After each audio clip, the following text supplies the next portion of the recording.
नमस्कार IND special ये कैसा संकल्प में आप सभी का बहुत स्वागत है। आपके साथ मैं हूं विवेक पांडे।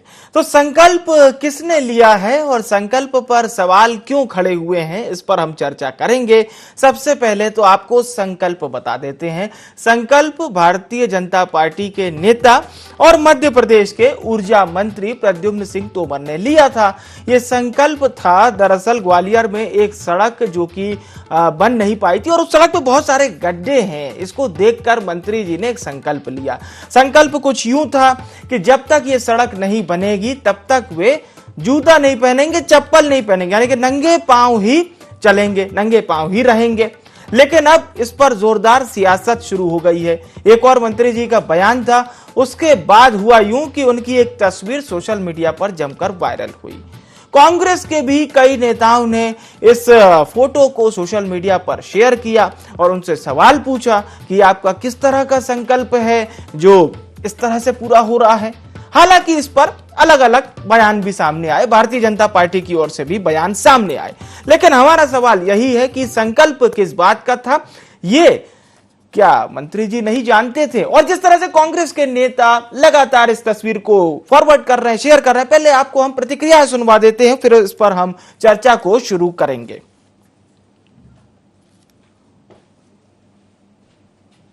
अब देखिए दो तस्वीरें देखिए आप। पहली तस्वीर तो आप अभी की देख रहे हैं जिसमें ऊर्जा मंत्री प्रद्युम्न सिंह तोमर जो कि चप्पल पहने नजर आ रहे हैं।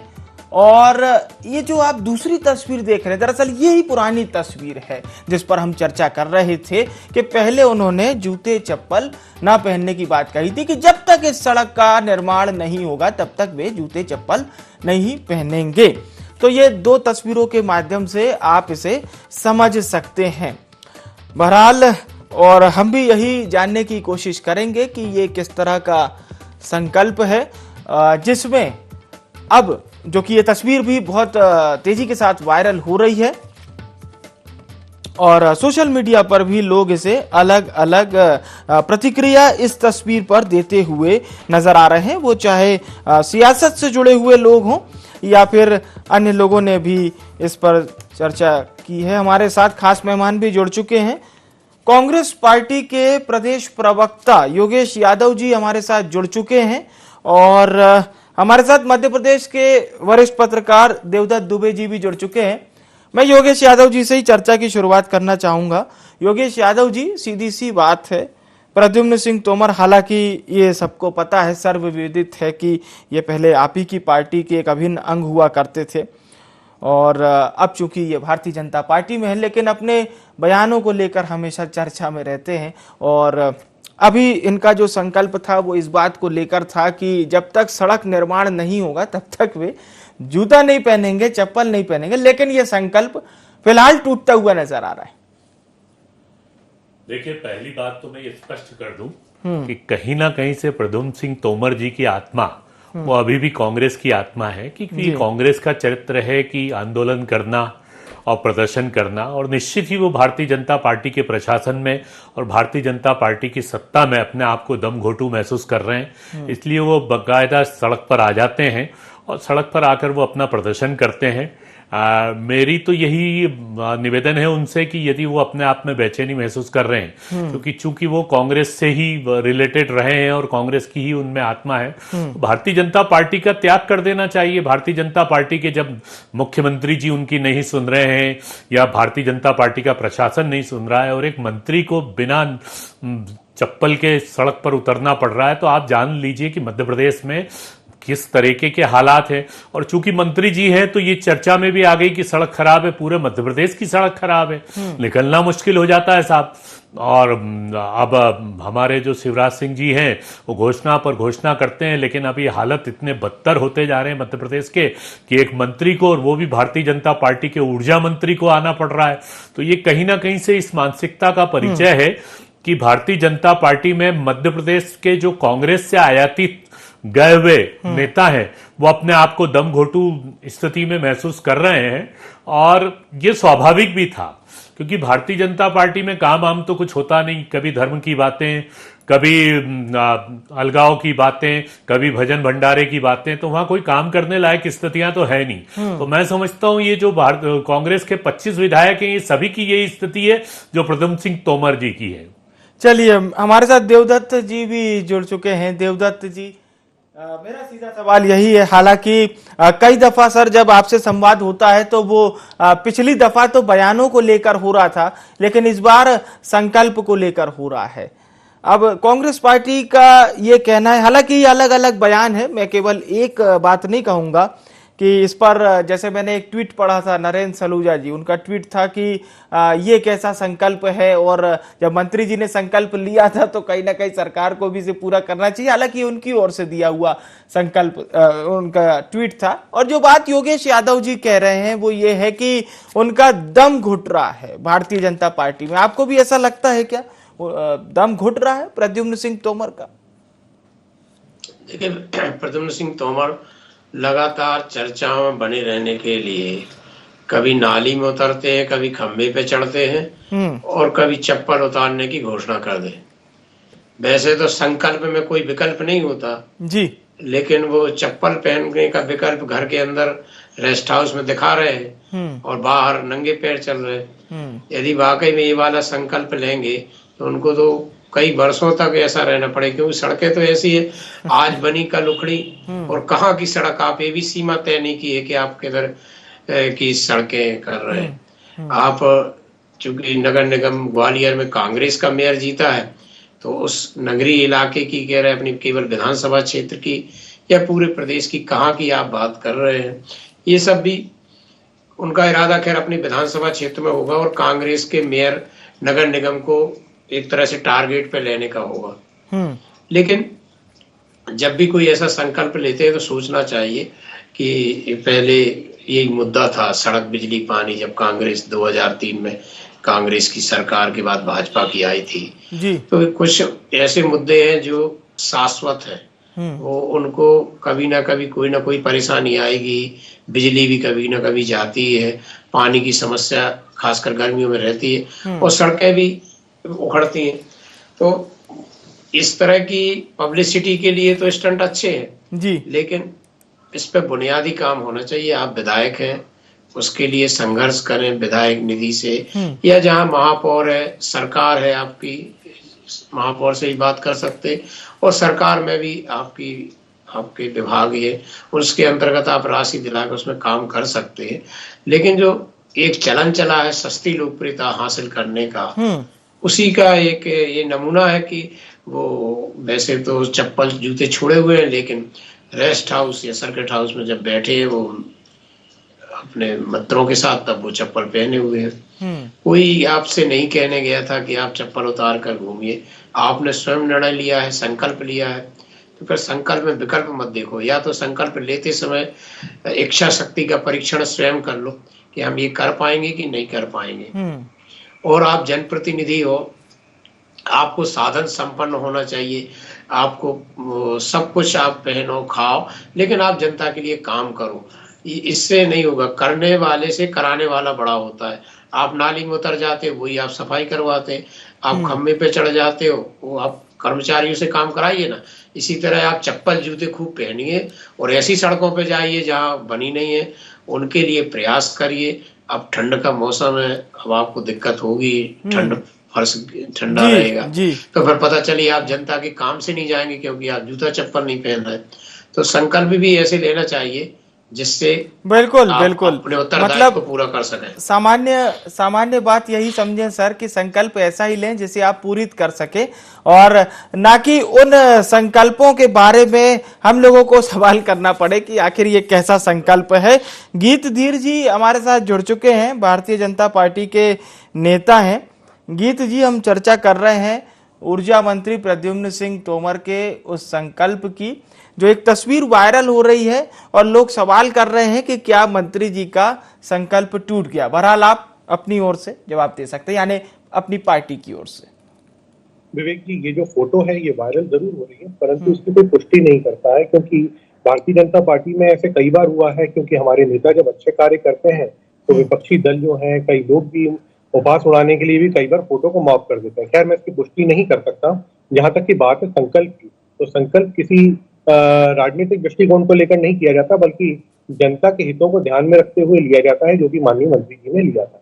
निश्चित रूप से ये जो आप वोटों को आधार मान रहे हैं, तो आधार मानना गलत है। लेकिन हाँ, जहां तक के संकल्प की बात है या आगे कोई बात है, क्लैरिफिकेशन आ जाएगा। बिल्कुल कहना कुछ उचित है। जी जी जी, क्लैरिफिकेशन की बात कर रहे हैं धीर जी।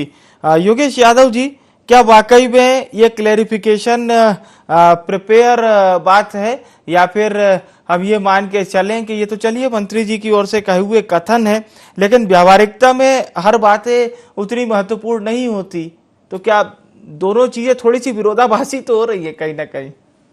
देखिए, व्यवहारिक रूप से तो ये बात तय है कि एक प्रदर्शन अलग चीज होती है और एक अपनी सुविधाएं अलग होती। मुझे नहीं लगता कि माननीय मंत्री जी सड़क के प्रति गंभीर हो। ये कहीं ना कहीं से इस बात का विरोधाभास है, और ये मैं बड़े स्पष्ट शब्दों में साफगोई से कहूंगा कि जो ज्योतिराज सिंधिया जी कैंप के जो मंत्री हैं या विधायक हैं, उन सभी के साथ एक ऐसा व्यवहार किया जा रहा है मध्य प्रदेश शासन की तरफ से कि उनको दोयम दर्जे का माना जा रहा है। और मुझे कहने में कोई कोताही नहीं है, अभी 4-5 विधायक तो हमारे संपर्क में हैं और भी बढ़ सकते हैं। वो चाह रहे हैं कि हम कांग्रेस में वापस लौट आए, लेकिन कांग्रेस अपनी नीति रीति पहले तय करेगी, उसके बाद सोचेगी। तो ये इस तरीके क्या कई जगह अन्य मंत्रियों ने भी अपनी विवशताएं प्रकट की है, कई विधायक भी बेचैन हुए हैं, क्योंकि अब भारतीय जनता पार्टी का जो एक जिसको बोलते हैं ना कि संघ आधारित वो जो उनका काडर बना हुआ है, तो उनमें ये लोग जाकर अपने आप को अच्छा असहज महसूस कर रहे हैं, और ये इसी बात की परिणति है। भाई, मंत्री को चप्पल उतारने की क्या आवश्यकता है? मंत्री अपने विभाग के सेक्रेटरी को कहे, पीडब्ल्यूडी को कहे, या संबंधित विभाग से कहे, या सीधे मुख्यमंत्री जी से कहे कि यदि मेरे विधानसभा क्षेत्र में इस तरीके का कार्य हो रहा है, तो कहीं ना कहीं से ये विरोधाभास का प्रदर्शन जो है, मैं इसको प्रदर्शन कहूंगा, इसको मांग नहीं कहूंगा, ये सिर्फ प्रदर्शन है। तो ये इस बात का प्रतीक है कि ये भारतीय जनता पार्टी के कुशासन के खिलाफ एक तरीके से प्रदर्शन है। जी, धीर जी, योगेश यादव जी का कहना है कि ये प्रदर्शन नहीं है, और जो बात योगेश जी कह रहे हैं कि आप लोग भी ऐसा मानते हैं कि वे नेता जो कांग्रेस पार्टी के अभिन्न हिस्सा हुआ करते थे, 3 से 4 बार कांग्रेस पार्टी से विधायक बने, कांग्रेस पार्टी ने उन्हें न केवल पहचान दिलाई, बल्कि उनकी पूरा जो राजनीतिक पृष्ठभूमि से लेकर आपकी खुद की एक आइडेंटिटी होती है उस पार्टी के बेस्ड। अब 2 से 2.25 साल का समय बीता, वो बीजेपी के अभिन्न हिस्सा हो गए, लेकिन क्या उतना पुराना फलसफा वो पीछे छोड़ पा रहे? क्योंकि कांग्रेस पार्टी के कई नेता इस बात को कहते हैं कि सिंधिया गुट के जो नेता थे वो बीजेपी में आ तो गए, लेकिन एक एक्सेप्टेबल परफॉर्मेंस जो होती है वो उनकी नहीं हो पा रही है। जो बात कर रहे हैं वो एक तरीके से कुतर्क कर रहे हैं, वो कुतर्कों का जवाब देना जो है जनता बेहतर समझती है। लेकिन जहां तक के पार्टी के दृष्टिकोण की बात आती है, तो निश्चित रूप से राष्ट्रवादी विचारों को लेकर ही ये सारे नेता जो है भारतीय जनता पार्टी की तरफ आए थे। निश्चित रूप से सिंधिया खेमे के आप मान सकते हैं, लेकिन आज वो भारतीय जनता पार्टी का भी एक अभिन्न हिस्सा है, और निश्चित रूप से राष्ट्र हित में कार्य करने वाले एक नेता भी है। आप उनको उस दृष्टिकोण से भी देखिए। ये जो फोटो जो वायरल हो रही है, ये फोटो मैंने जैसे बोला मैं पुष्टि नहीं कर सकता, क्योंकि हो सकता है पुरानी हो सकता नहीं हो, कुछ नहीं कहा जा सकता, उस बारे में क्लैरिफिकेशन आ जाएगा। लेकिन जहां तक की बात है, जो फंड दिए जाते हैं वो जनता के हितों को ध्यान में लेकर लिए जाते हैं। और जहां तक के कांग्रेस की बात आती है, तो कांग्रेस ने तो निरादर किया, तो सिंधिया की तो आवश्यकता तभी तो पड़ी थी। वो तो जनता के हितों के लिए जब कार्य के लिए जाते थे, तो उनके उस टाइम के मुख्यमंत्री कमलनाथ जी उनको बोलते थे, चलो चलो मेरे पास समय नहीं है, और जाओ सड़कों पर उतर जाओ। जब उतर गए तो हाल ये आज कांग्रेस कहीं की नहीं बची। तो हम तो सौभाग्यशाली है कि ऐसे विचारधारा वाले नेता जो कि योगेश जी आरोप लगा रहे हैं कि विचारधारा में नहीं ढल पाए, तो वो तो पहले से ही राष्ट्रवादी विचारधारा के थे, शायद कहीं ना कहीं तभी तो वो राष्ट्र के मुद्दों की वजह। माननीय मंत्री जी ने भी जो संकल्प लिया है, तो राष्ट्र के विषय को ध्यान में रखते हुए लिया। अभी देखिए 1 तारीख को मध्य प्रदेश का स्थापना दिवस, कुछ कलाकार जो थे वो आए हुए थे। उन कलाकारों ने इतनी भारी जनसंख्या के बीच में ये बात कही कि मध्य प्रदेश की सड़कें जो है, सारे देश की सड़कें खराब हुई हैं, क्योंकि उन्होंने कहा था, लेकिन मध्य प्रदेश की सड़कें फिर भी बहुत अच्छी हैं। हाँ। निश्चित रूप से इस चीज को भी ध्यान में रखना पड़ेगा कि बारिश इस बार अति वर्षा हुई, न केवल भोपाल में, सारे ही प्रदेशों में हुई है, पूरे देश में हुई। हाँ। लेकिन हम तो जो है उसके बाद कार्य कर रहे हैं और जल्दी से जल्दी बारिश बंद होते से हमने उसका काम जो है प्रारंभ कर दिया है और जो कार्य है वो प्रारंभ हो चुके हैं। चलिए, तो ये निश्चित रूप बड़ी से अच्छी क्या ये उनका बड़ी जो प्रण अच्छी था, बात आपने कही है। मैं योगेश जी से जरूर पूछता हूं, उसके बाद देवदत्त जी का रुख करेंगे। योगेश जी, आप भी मानते हैं मध्य प्रदेश की सड़क, जैसा कि गीत जी बता रहे हैं कि सभी जगह से अच्छी है, और ये हम नहीं कह रहे, ये वो कह रहे हैं कि कलाकार स्वीकार रहे हैं इस बात को कलाकार कह रहे हैं बकायदा। मुझे जानकारी नहीं किस कलाकार ने कहा। हाँ। यदि वो कलाकार बता रहे हैं तो मैं उनको बोलता हूँ मेरे साथ यात्रा कर लें। हाँ। चलते हैं अपन यहाँ से बागली, देवास, सोनकच्छ से अपन अंदर चलते हैं, इंदौर बैतूल मार्ग पर चलते हैं अपन। हाँ। इधर नसरुल्लागंज माननीय मुख्यमंत्री जी के क्षेत्र में आते हैं, सागर के वन साइडेड रोड पर चलते हैं तो पता चल जाएगा। मध्य प्रदेश में यात्रा कर लें वो तो पता चल जाएगा सड़कों के हालात। और ये जो प्रद्युम्न सिंह तोमर जो ग्वालियर बेल्ट के हैं, उधर जाकर सड़कों का पता लगाएं। ग्वालियर बेल्ट के गुना सड़क का पता लगाएं, गुना के क्या हालात हो रहे हैं। तो ये एक काल्पनिक बातें हैं कि बहुत अच्छी सड़कें हैं और सड़कों का बड़ा रख रखाव है, तो भाषणबाजी अलग होती है, लेकिन यथार्थ के धरातल पर। और मुझे अच्छा लग रहा है कि मंत्री जी ने तो महसूस किया। मंत्री जी को तो पदयात्रा कर लेना चाहिए, यहाँ मुख्यमंत्री के बंगले पर आकर धरना देना चाहिए, तो सच्चे नेता कहलाएंगे कि भाई यहाँ सच में हमने आवाज उठाई है। और अच्छा है, प्रजातंत्र में होना चाहिए। भारतीय जनता पार्टी का यदि भ्रष्ट प्रशासन है और उसके खिलाफ कोई मंत्री आवाज उठाता है तो ये स्वागत योग्य है, इसका स्वागत किया जाना चाहिए। चलिए, मैं देवदत्त जी का रुख करता हूं। देवदत्त जी, क्या आपको भी ऐसा लगता है कि पार्टी छोड़ने के बाद नेताओं का थोड़ा जो अंतर्मनन होता है वो अपनी पुरानी वाली पार्टी के प्रति भी एक वफादारी के तौर पर या कुछ याद आने वाली जैसी चीजें होती हैं, या सियासत में पार्टी बदलते ही नेताओं का वर्तमानी सब कुछ होता है, पुराने सारे जितने भी कह लीजिए जितने भी दाग होते हैं या जितने भी खिताब होते हैं वो सब धो दिए जाते हैं पुराने समय में? देखिए, इस मामले में वाकई में नेताओं की दाद देना चाहिए कि पार्टी बदलते ही उनके किस तरह से बयान बदलते हैं, विचार बदलते हैं। आप देखें, कल तक जो लोग राहुल गांधी की तारीफ करते थे अब मोदी की करते हैं। कल तक मोदी को कोसते थे, अब तारीफ कर रहे हैं। शिवराज जी की तारीफ कर रहे हैं। ये बड़ा हृदय चाहिए इसके लिए, परिवर्तन के लिए। लेकिन ये बात सही है कि जैसे लड़की शादी के बाद ससुराल जाती है तो मायके की कुछ तो यादें बनी रहती हैं, तो थोड़ा बहुत तो अटैचमेंट रहता ही है कि जहाँ पूरा जीवन शून्य से शिखर पर पहुंचे जी। और जहाँ रहे हैं तो कुछ ना कुछ तो एक साइकोलॉजिकल कनेक्टिविटी बनी रहती है। लेकिन सबसे बड़ा जो है एक राजनीति में स्वार्थ वाला, ये देखा जाता है कि उनका स्वार्थ कहाँ पूरा हो। अब पिछली पार्टी की तो बात करने से उनके नंबर कम हो जाएंगे, आज जिस पार्टी में है। तो आज जो पार्टी है वही सर्वश्रेष्ठ है और उसके नेता ही सर्वश्रेष्ठ हैं, क्योंकि कोई अपनी माइनस मार्किंग नहीं कराना चाहेगा पिछली दल की बातें करके, चाहे वो कितना भी अच्छा हो। लेकिन अब जो परिस्थितियां आ गई हैं, अब दल बदल कोई मुद्दा बचा नहीं है। कल के दिन कोई वापस भी जा सकता है। पहले ये मुद्दा हुआ करता था दल बदल, अब कोई मुद्दा नहीं है। कौन कब कहाँ चला जाए इसकी कोई गारंटी नहीं है। जहां जिसका स्वार्थ पूरा हुआ, जिसको लगेगा, क्योंकि वो तो अब बात रही नहीं कि सिद्धांतों की किसी भी दल में सिद्धांत और जो सब है वो सब एक तरफ रखे है। वो तो अब जहां दम वहां हम की स्थिति है। तो अब देखते जाइए, इस तरह के प्रदर्शन करने की जरूरत पड़ रही है तो स्वाभाविक रूप से उसको देवदत्त जी बड़ा अच्छा नाम दिया गया, वो घर वापसी बोलते हैं। बोले हम तो भटक गए थे फिर वापस घर ही आ गए, घर वापसी हो गई। बिल्कुल से बिल्कुल ठीक है। जी बोलिए। अपने यहाँ कहते हैं कि सुबह का भूला शाम को घर आ जाए तो उसे भटका हुआ नहीं मानते। बिल्कुल। मैं गीत जी आपसे अंतिम प्रतिक्रिया लेना चाहूंगा। गीत जी, अंतिम प्रतिक्रिया आपसे। देखिए, पहली बात, मेरे आदरणीय भाई योगेश जी जो बोल रहे थे, योगेश जी अभी वर्तमान में भी देख रहे होंगे आप, मैं हाथ में मोबाइल लेके बात कर रहा हूँ। चैनल से क्षमा भी चाहता हूँ क्योंकि प्रॉपर जो है सीजन लेके नहीं है। आगरा में हूँ, अभी उत्तर प्रदेश में हूँ। जब मध्य प्रदेश की धरती से कल उत्तर प्रदेश में जा रहा था तो बीच में राजस्थान का धौलपुर भी पड़ता है साहब। स्वयं आप ट्रैवल करने की बात कर रहे थे, हमारे दौरे तो होते रहते हैं। हम आपके कांग्रेस के वरिष्ठ नेता, मैं आदर करता हूँ, पूर्व मुख्यमंत्री रहे कमलनाथ जी, लेकिन देखिए गाड़ी से नीचे नहीं उतरते, हम तो जगह जगह उतरते हैं। और कल मुझे राजस्थान में इंटर करने के बाद में और निकलने में जितना समय लगा, रोडों की हालत बहुत बेहतर है मध्य प्रदेश की, कहने में कोई दोहराए वाली बात नहीं है। आप स्वयं मेरे साथ चलें, कभी भी आ जाइए, आपका भी दौरा हो जाएगा, इस बहाने आपको भी जानकारी मिल जाएगी कि भारतीय जनता पार्टी की सरकार में जनता भी खुश है और कितना अच्छा कार्य हो रहा है। निश्चित रूप से जहां तक के मंत्री जी के कथन की और इसकी बात आती है, वो आना चाहिए, आ जाएगा। हो सकता है, मुझे जहां तक के लगता है कि फोटो हो सकता है पुरानी और मौत हो, लेकिन क्लैरिफिकेशन आ जाएगा और बहुत छोटी सी बात है।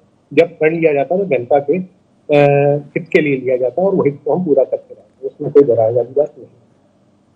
चलिए, मैं योगेश जी से अंतिम प्रतिक्रिया ले लेता हूं। योगेश जी, देखिए, संदर्भ हमारा मध्य प्रदेश का है और जहां तक राजस्थान की मैंने अभी यात्रा की थी, नीमच के बाद निम्बाहेड़ा होते हुए उदयपुर तक, तो मुझे जो सड़कों का आनंद राजस्थान में आया वैसा मध्य प्रदेश में नहीं। मुझे समझ में नहीं आ रहा कि धीर जी कौन से रूट से गए हैं, लेकिन उदयपुर जयपुर का रूट तो, भीलवाड़ा का रूट तो बहुत जबरदस्त मिला मुझे, और मुझे गर्व हुआ कि राजस्थान की सड़कें बहुत बेहतर है। और यदि हम पूरा समीक्षात्मक दृष्टिकोण कर लें तो मध्य प्रदेश की तो बड़ी बदतर हालत है, राजस्थान की सड़कें तो बहुत बढ़िया है। चलिए ठीक है, मेरा निजी अनुभव है। गीत जी, ये यादव जी का निजी अनुभव है जो आपने सुना। मैंने तो उनका जो है ऑफर दिया है उनको कि साथ में चले, इस बहाने कम से कम जमीनी हकीकत से परिचय भी हो जाएगा और जो है कई जगहों पे उनको भारतीय जनता पार्टी के द्वारा किए गए और कार्य हैं उनसे भी अवगत करवा दिया जाएगा। तो अच्छा है, शायद वो भी राष्ट्रवादी विचारों पर आ जाए, क्योंकि हम जो है वो जो राष्ट्रवादी विचार ही है हमारा राष्ट्रवादी विचार यथार्थ के धरातल पर संकल्प में है। हमारा राष्ट्रवादी विचार, हमारा राष्ट्रवादी अगर विचार ऐसा ही होता, राजनीति का नहीं है। ऐसा ही होता, गांधी जी को तो देखिए, तो राष्ट्रवादी गांधी जी का जितना सम्मान हमने किया है, माननीय मोदी जी ने सबसे पहले स्वच्छ भारत की बात करते थे, हम जो है वो गांव स्वराज की बात करते थे। गांव स्वराज का उनका सपना जो है कहीं ना कहीं मोदी जी ने ही पूरा किया। तो निश्चित रूप से आप जो गांधीवादी बात कर रहे हैं उस पर तो हम आपसे ज्यादा नंबर लेकर जाते हैं, बट नंबर की बात नहीं होती, काम होने चाहिए, जनता के हितों के लिए कार्य करना चाहिए कोई भी राजनीतिक दल हो, और भारतीय जनता पार्टी उसको भली भांति कर रहा है। मैं सिर्फ यही आपके चैनल के माध्यम से और आपको भी और जनता को भी अवगत करवाना चाहता हूं। और आपका कभी भी चले साथ में। राष्ट्रवादी विचार है तो हमें महंगाई पर बात करना चाहिए, बेरोजगारी पर बात करना चाहिए, हमें देश की अर्थव्यवस्था पर बात करना चाहिए। यह असली राष्ट्रवाद है। असली राष्ट्रवाद की परिभाषा ये है। राष्ट्रवाद की परिभाषा ये नहीं कि हम वैमनस्यता पैदा करें, धार्मिक उन्माद पैदा करें। राष्ट्रवाद यहाँ है कि गरीब की गरीबी कैसे दूर हो, बेरोजगारी कैसे दूर हो, और हम अपने आदमी को जिस तरीके से आज देश बदतर स्थिति में जाता जा रहा है, तो किस बात का राष्ट्रवाद? राष्ट्रवाद तो देश के विकास में छुपा हुआ है। बोलने में अंतर नहीं मालूम जी, आप उनकी बात करते हैं और वहाँ मुस्लिम लीग के साथ वायनाड में। चलिए, मैंने क्या कहा, राष्ट्रवाद की असली परिभाषा तय कीजिए पहले कि राष्ट्रवाद कहाँ है। ठीक है, लेकिन आप दोनों सम्मानित प्रवक्ताओं को इतना धन्यवाद जरूर मैं दूंगा कि बहुत ही मधुर वाणी से आप दोनों ने संवाद भी किया। और जनरली जब प्रवक्ता आपस में ऐसी बात करते हैं तो बहुत शोर होता है, लेकिन आप लोग बड़े अच्छे से बात कर रहे थे। बिल्कुल, देवदत्त जी का हम अंतिम प्रतिक्रिया के लिए रुख करते हैं। देवदत्त दुबे जी, आपने पूरा कार्यक्रम सुना सर, एक अंतिम प्रतिक्रिया आपकी। देखिए, बस यही है कि नेताओं को कोई ये भजन मंडली के सदस्य नहीं है, उनको सब साधन अपनाने चाहिए, जूते पहनने चाहिए, कपड़े पहनना चाहिए, बस जनता की मांग के लिए अड़े रहना चाहिए, जनता की सुविधाओं के लिए संघर्ष रहना चाहिए। इससे ये तो उनका सन्यासी त्यागियों का काम है कि वो चप्पल छोड़ दें, कपड़े छोड़ दें, खाना छोड़ दें। आप खूब खाइए, पहनिए, लेकिन जनता के लिए लड़िए, और जब अपनी ही सरकार है तो उसके लिए प्रयास करिए। कहीं ऐसा ना हो कि आप बिना चप्पल के कहीं जाने में संकोच करें और आप जनता के हित की बात ना कर पाए। और एक ऐसा संकल्प लीजिए जिसमें हम सब कुछ करते हुए केवल जवाबदेही उस वोट के प्रति होंगे, जिस वोट की दम पर आपको ये सब मिला है। आपको क्या क्या छोड़ोगे, लाल बत्ती छोड़ोगे, बंगला छोड़ोगे, क्या छोड़ोगे? आप काम करिए और संघर्ष करिए। बिल्कुल बिल्कुल, बहुत बहुत धन्यवाद देवदत्त जी, योगेश जी, गीत जी, आप सभी मेहमानों का हमारे साथ चर्चा में जुड़ने के लिए। तो सियासत में संकल्प का कितना महत्व होता है, एक संकल्प मध्य प्रदेश के पूर्व मुख्यमंत्री दिग्विजय सिंह ने भी लिया था। वो संकल्प ये था कि जब कांग्रेस सरकार अपदस्थ हो गई थी मध्य प्रदेश में, तो उन्होंने कहा था 10 साल में सियासत में एंट्री नहीं लूंगा, सक्रिय राजनीति से ये 10 साल का मेरा वनवास होगा और मुझे 10 साल के लिए सियासत से दूर ही माना जाए।